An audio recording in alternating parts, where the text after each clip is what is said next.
De l'Évangile de Jésus-Christ selon saint Jean, chapitre 8, versets 31 à 42.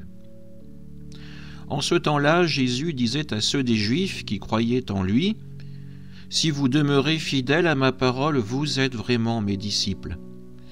Alors vous connaîtrez la vérité, et la vérité vous rendra libres. » Ils lui répliquèrent, « Nous sommes la descendance d'Abraham, et nous n'avons jamais été les esclaves de personne. Comment peux-tu dire, vous deviendrez libres ?» Jésus leur répondit, « Amen, amen, je vous le dis, qui commet le péché est esclave du péché. L'esclave ne demeure pas pour toujours dans la maison. Le Fils, lui, y demeure pour toujours. Si donc le Fils vous rend libre, réellement vous serez libre. Je sais bien que vous êtes la descendance d'Abraham, et pourtant vous cherchez à me tuer parce que ma parole ne trouve pas sa place en vous.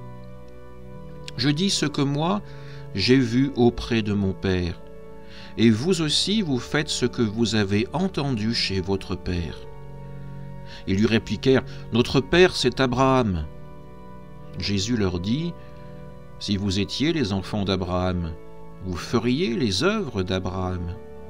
Mais maintenant vous cherchez à me tuer, moi, un homme qui vous ai dit la vérité que j'ai entendue de Dieu. Cela Abraham ne l'a pas fait. Vous faites les œuvres de votre père. » Ils lui dirent, « Nous ne sommes pas nés de la prostitution. Nous n'avons qu'un seul père, c'est Dieu. » Jésus leur dit, « Si Dieu était votre père, vous m'aimeriez. Car moi, c'est de Dieu que je suis sorti et que je viens. Je ne suis pas venu de moi-même, c'est lui qui m'a envoyé. » Acclamons la parole de Dieu. L'Évangile de ce jour nous offre une parole forte, une parole libératrice. Si vous demeurez fidèles à ma parole, vous êtes vraiment mes disciples. Alors vous connaîtrez la vérité, et la vérité vous rendra libres. Ces mots de Jésus adressés à ceux des Juifs qui croyaient en lui sont une invitation qui nous rejoint tous.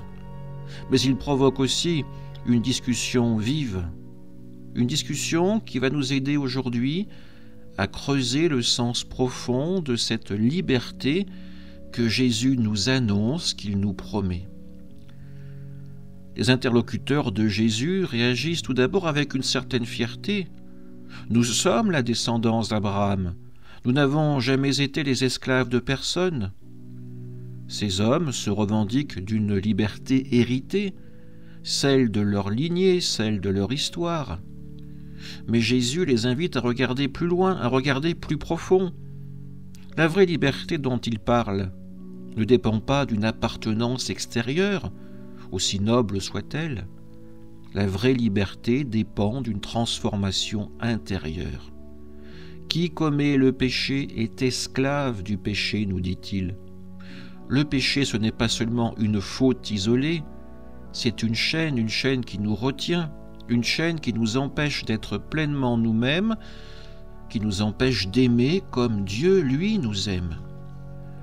Jésus oppose ici deux réalités, l'esclave et le Fils.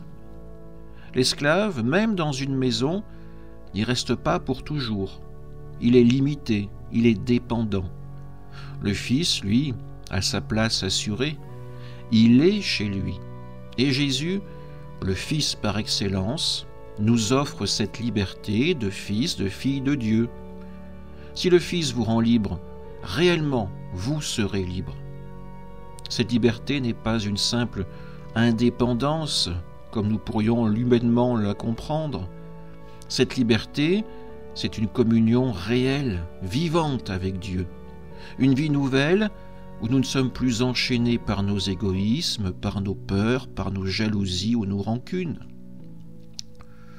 Pourtant, les Juifs qui l'écoutent résistent. Ils insistent. « Notre Père, c'est Abraham. » Jésus ne nie pas cet héritage, mais il les pousse à s'interroger.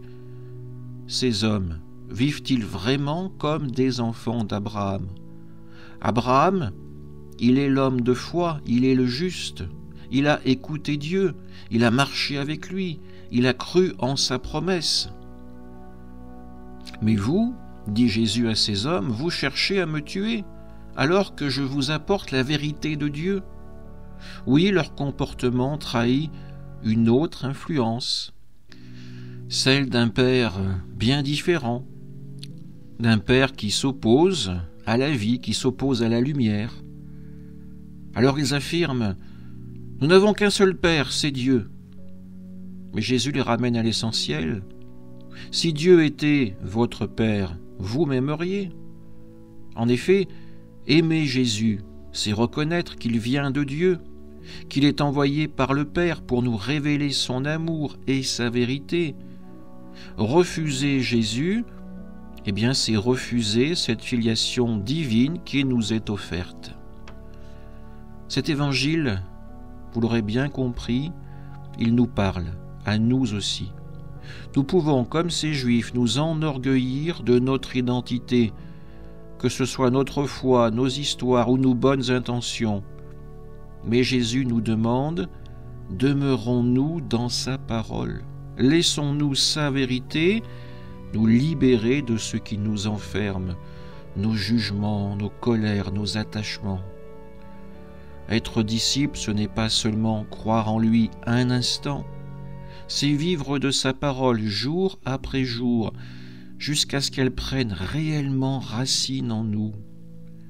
En ce temps où nous sommes appelés à approfondir notre relation avec le Christ, demandons-lui la grâce de cette liberté véritable, qu'il nous aide à passer de l'esclavage du péché à la joie de se reconnaître frères et sœurs, enfants du même Père. Alors en connaissant la vérité, qui est le Fils envoyé par amour, nous serons libres, réellement libres, pour aimer et servir comme le Christ nous y appelle. Amen.